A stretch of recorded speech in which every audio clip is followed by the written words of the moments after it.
আচ্ছা, আজকে আমাদের প্রশ্ন শামীমদা, মনোরঞ্জনদা, নাজমুলদার উদ্দেশ্যে।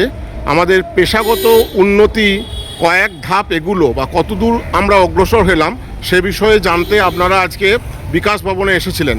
তো বিকাশ ভবন চত্বর থেকে বা বিকাশ ভবন আধিকারিক সঙ্গে দেখা করে আপনারা কি উত্তর পেলেন সেটা যদি একটু বলেন তাহলে খুব ভালো হয়। আচ্ছা, ঠিক আছে। সাথী পশ্চিমবঙ্গের সমগ্র শিক্ষা মিশনের যে সমস্ত কর্মীরা আছেন সবাইকেই অভিনন্দন জানিয়ে আমরা আমাদের সমগ্র শিক্ষা বাঁচাও মঞ্চের পক্ষ থেকে কয়েকটি কথা আপনাদেরকে আমরা বলছি। প্রথমত জানেন যে আমরা ধারাবাহিক লড়াইয়ে দীর্ঘ 23 সাল থেকে 24 সাল থেকে 25 সাল থেকে ধারাবাহিক লড়াই। সেই লড়াইয়ের ফলস্বরূপ 27শে সেপ্টেম্বর আমাদের একটা ফাইল, বেতন সংক্রান্ত ফাইল, তারা নবান্নে যায়।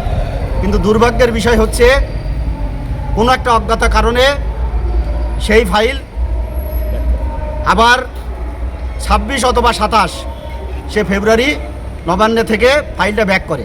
আমরা আজকে গতকাল ফোন করেছিলাম আধিকারিককে, তিনি আসতে বলেছিলেন। আজকে হাইকোর্টের জরুরি কাজ থাকাকালীন তিনি বেরিয়ে গেলেন। আগামীকাল 1:30টার সময় আসতে বলেছেন। আমরা আবার আগামীকাল 1:30টার সময় এখানে আসব। এই ফাইল কেন ব্যাক করলো, বেতন বৃদ্ধি কোথায় এসে অন্তরায় হলো, কোন বিচ্ছিন্নতাবাদী আন্দোলনে এই বেতন বৃদ্ধি অন্তরায় করালেন, তার জবাব আমরা চাইব আগামীকাল। তার জন্য আজকে আমরা এখানে এসেছি।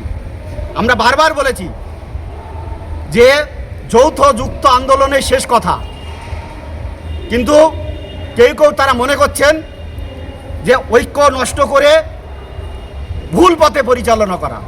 আমি আবার বলছি সমগ্র শিক্ষা বাঁচাও মঞ্চের পক্ষ থেকে যে যুক্ত আন্দোলনেই পারে একমাত্র দাবি আদায়ের রাস্তা। আগামীকাল আধিকারিকদের সাথে কথা বলে পরিষ্কার আমরা ব্যাখ্যা করে দেব। আমি আবার বলছি পরিষ্কার ব্যাখ্যা করব। কালকে 1:30টার সময় আসতে বলেছেন, আমরা আসবো আগামীকাল। আমরা বেতন বৃদ্ধি কেন হলো না, কোন জায়গায় আটকালো, তার জবাব আমরা আগামীকাল নেব। এই হচ্ছে মূল বিষয়। ধন্যবাদ মনোরঞ্জন বাবুকে। এরপর